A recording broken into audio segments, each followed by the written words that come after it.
ഹബീബായ റസൂലുള്ളാഹി സ്വല്ലല്ലാഹു അലൈഹി വസല്ലമ തങ്ങൾ തന്റെ പ്രിയപ്പെട്ട അനുയായികളോട് പറയുകയാണ്.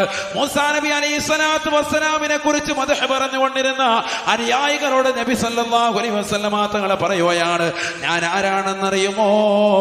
അന അവ്വലു മൻ യൻശഖുൽ അർളു. ഇസ്രാഫീൽ അലൈഹിസ്സലാത്തു വസ്സലാം മൂന്നാമത്തെ ഊത്തങ്ങോട് ഊതുമ്പോ ഖബർ പിളർന്നുകൊണ്ട് ആദ്യമായ ഖബറിൽ നിന്ന് പുറപ്പെടുന്നത് ഞാനാണെന്ന് ഹബീബായ റസൂലുള്ളാഹി. അന അവ്വലു മൻ യുഖ്ലാ മിൻ ഉമ്മത്തി. എന്റെ സമുദായത്തിൽ തന്നെ ആദ്യമായി വിചാരണ കഴിയുന്നത് എന്റേതാണെന്ന് ഹബീബായ റസൂലുള്ളാഹി. വഫീ റിവായത്തിൻ അന അവ്വലു മൻ യുഖ്ലാ മിനൽ ഉമമി. ആദ്യമായിട്ട് എന്റെ സമുദായത്തിന്റെയാണ് വിചാരണ കഴിഞ്ഞു കിടക്കുക എന്ന് ഹബീബായ റസൂലുള്ളാഹി. അന അവ്വലു മൻ യുഹ്ലിഖു ബാബൽ ജന്ന.